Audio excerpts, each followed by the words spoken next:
Hey everyone, and welcome to another episode of Seriously Risky Business, the podcast we do here at Risky Biz HQ, which is all about cyber policy and intelligence. My name is Patrick Gray.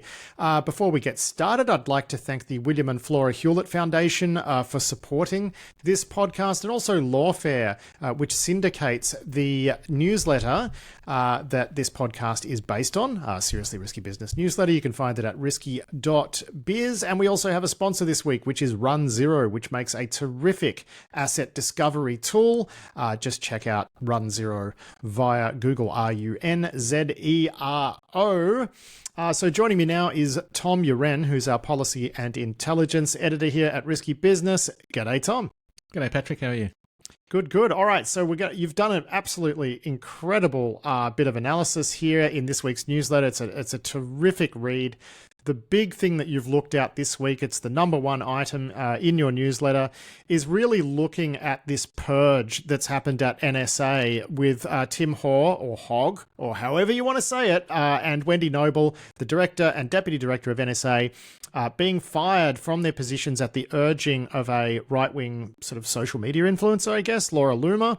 And, you've written about why you think that's probably not going to turn out all that well.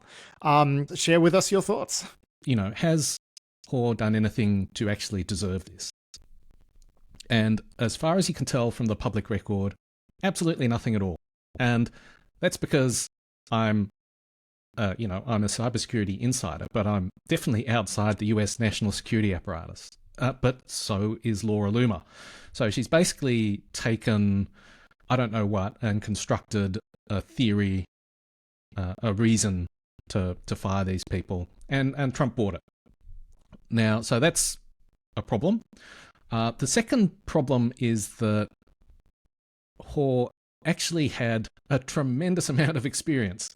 And so he was deputy commander of Cyber Command. He ran the Cyber National Mission Force. He was head of the Air Force's Cyber and Information Warfare unit. So he has 30-odd years in military intelligence. Now, it seems like there's two names that have been floated as potential replacements for Haugh at NSA. And those are both, well, they're political appointees, obviously, but they're both people who have demonstrated past loyalty to Trump.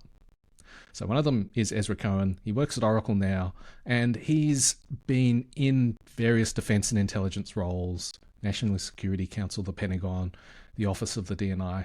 That sounds impressive until you realize that these were mostly political appointments, and he's really, I guess you would call it a dilettante. He's dabbled in different various areas, and it doesn't stack up to 30-odd years of experience. And so there's orders of magnitude of actual experience in that field that you're losing. So there's a loss of leadership. The other thing that is interesting is that the other person is a guy called Trey Stevens, who's a defense technology co-founder of a firm called Anduril, which by all accounts is an interesting firm. And he was reportedly considered for a position in this administration, but didn't take it. I don't think he looks that good, in the sense that he's less blatantly pro-Trump. And in a recent interview, he said, "Look, it's a terrible time. I'm really busy with Anduril. I don't know that I want to step into the administration." It's like, I mean, this is the equivalent of saying, "Sorry, I can't. I'm washing my hair." That's right. So I put him as a very dark horse at that point. But both of them are civilians, and so in order for a civilian to replace Haugh as head of NSA, is they would have to split what is known as the dual hat arrangement, where traditionally the head of Cyber Command, which is a military position, has also been the head of NSA. So they would have to split that. I wrote about the potential for that split a couple of months ago, and the reason that the head of NSA is the head of Cyber Command is that they basically use very similar resources to do not quite competing missions, but missions where you put the other's mission at risk. So, for example, if you're doing offensive cyber operations, you want to cause effects that people might notice sometimes. So that puts your intelligence capabilities at risk. And so you need some way to deconflict what you're doing. On the one hand, you don't want to say, we'll only ever do intelligence, we won't conduct offensive missions because our intelligence capabilities are so important. But you don't want to do the other either. So you need some way to manage that. And the traditional way is just to have the same head.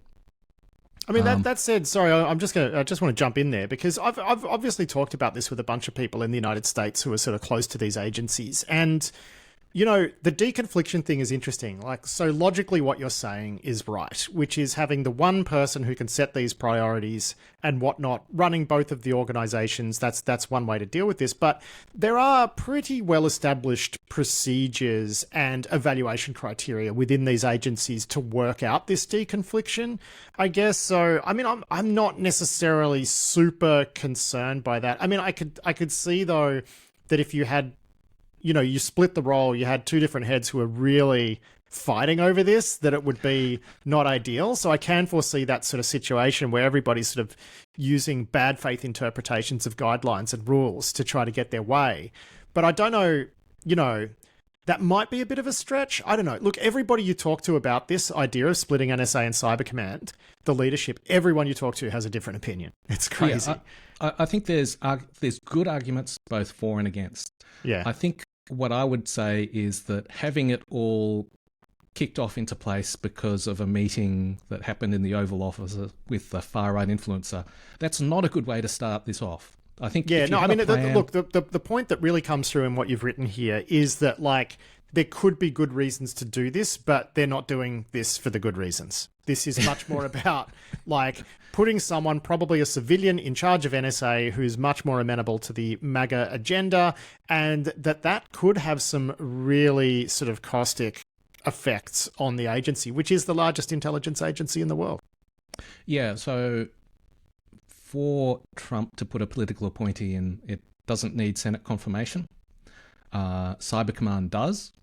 So there's it's relatively easy just to put whoever he likes in there. I think that split, just doing it ad hoc abruptly, is a problem. I think if it was planned out, you know, like I said, reasonable arguments on both sides. But I also think it affects recruitment, because people in general don't want to work for sort of an organization they perceive as partisan. So NSA, traditionally, people had political opinions, but it's all about the greater good. It's not about GOP. It sort of transcends politics, doesn't it? Exactly. A mission like this, which is about protecting the national interest, you know, from protecting your country from things like terrorist attacks and foreign adversaries that are seeking to do real harm to your country, its economic interests, and its people.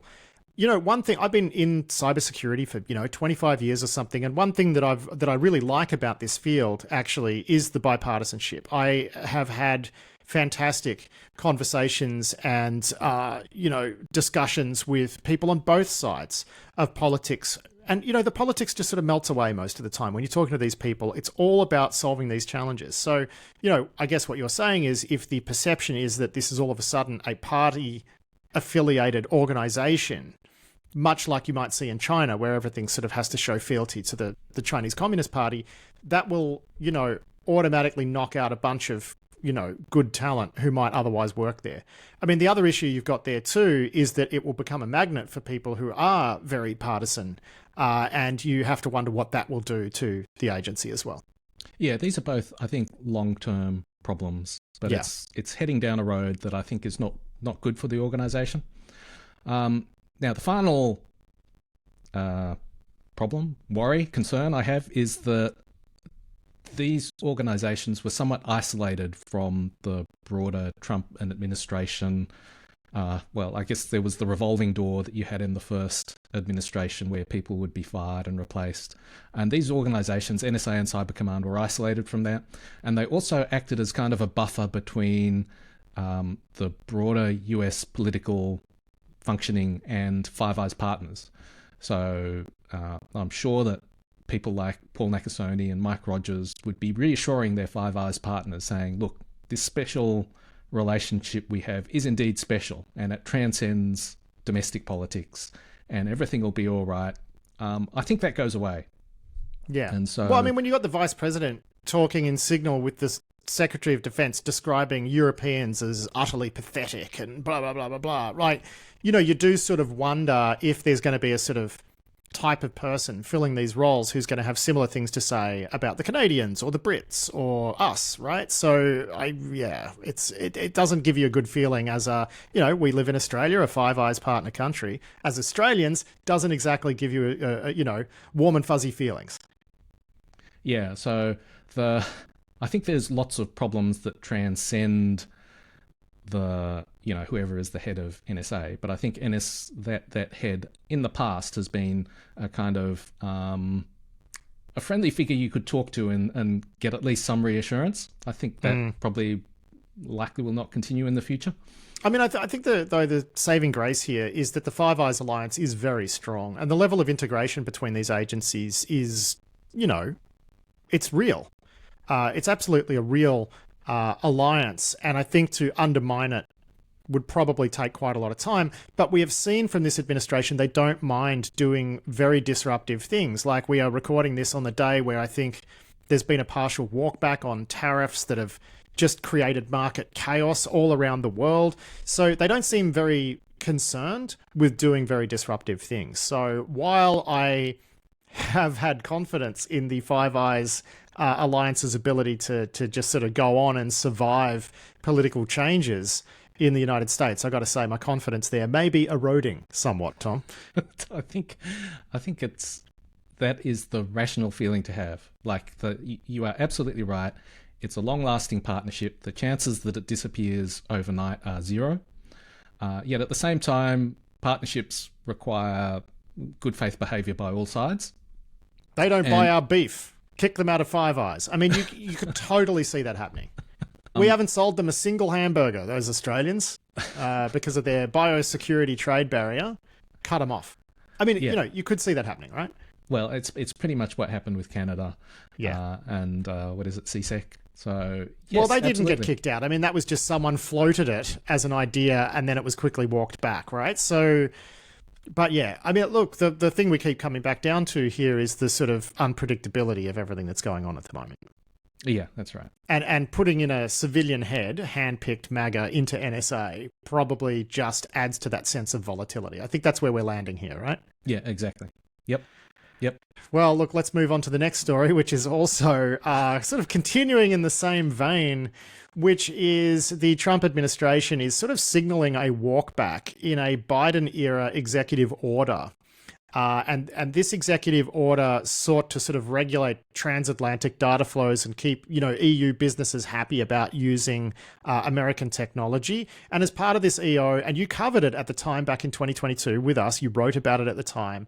Part of this EO said, well, America's intelligence agencies will only spy on Europeans when it's really, really necessary and in the national interest and not just for funsies, as you put it, which, funnily enough, the United States isn't in the habit of spying on Europeans for funsies. So it was kind of a pointless executive order, but it was still sending a signal, right? Which is, you can trust us. We're not going to abuse the privileged access we have as a result of being your technology partners and technology suppliers. So that's nice. I mean, I think you wrote at the time that it was sort of pointless, but also kind of nice and would provide people with some sort of reassurance. That reassurance seems to be going away. The Trump admin has fired all but one member of the Privacy and Civil Liberties Oversight Board, which oversees this EU-US data transfer framework.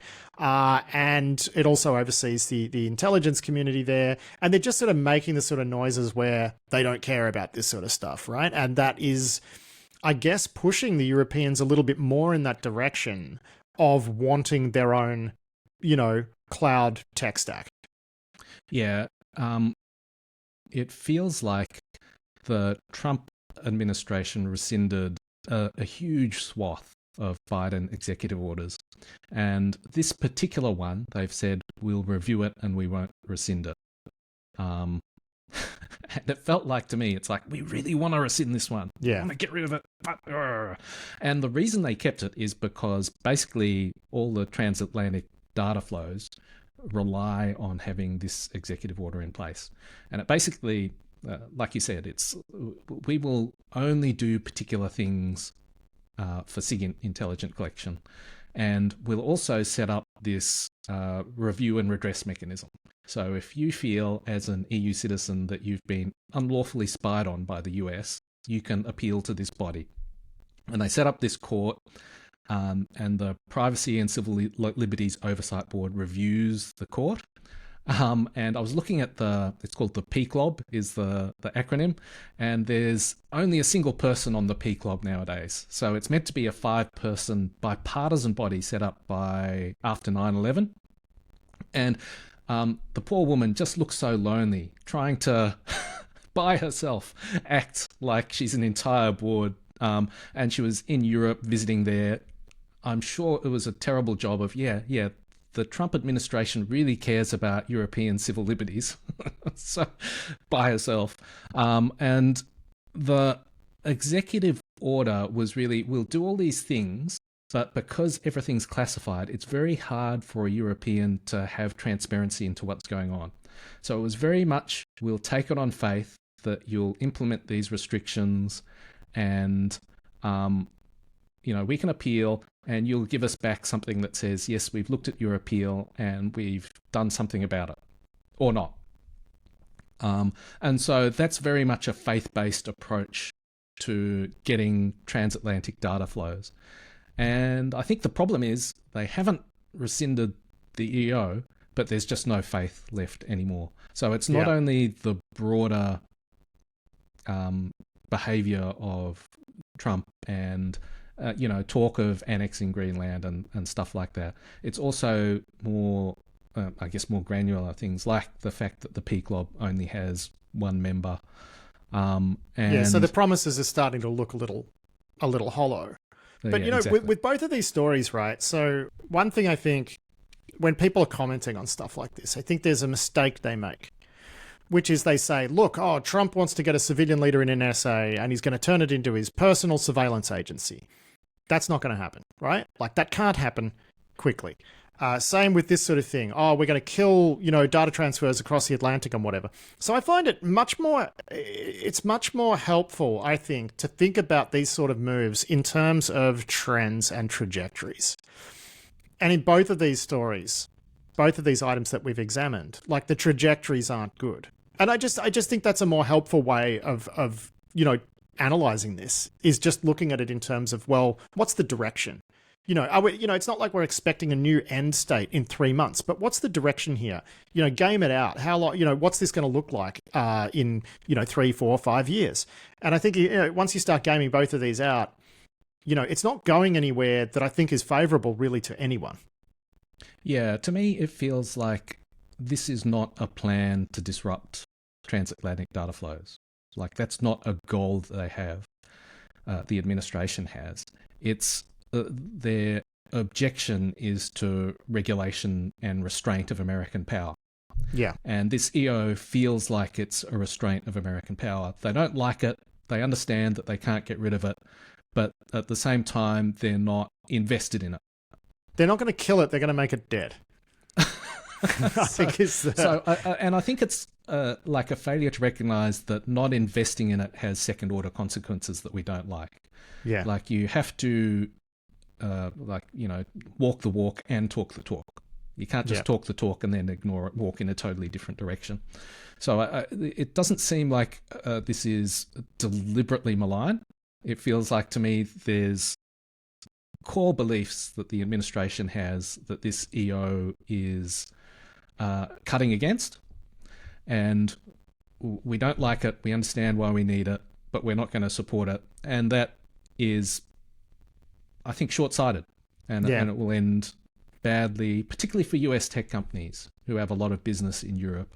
Well, it's funny, actually. Later today, I will be publishing also to this YouTube channel and in the other podcast feed. I'll be publishing a interview I did with Alex Stamos and new United States public enemy #1 Chris Krebs, talking about that very topic. And they seem to think that,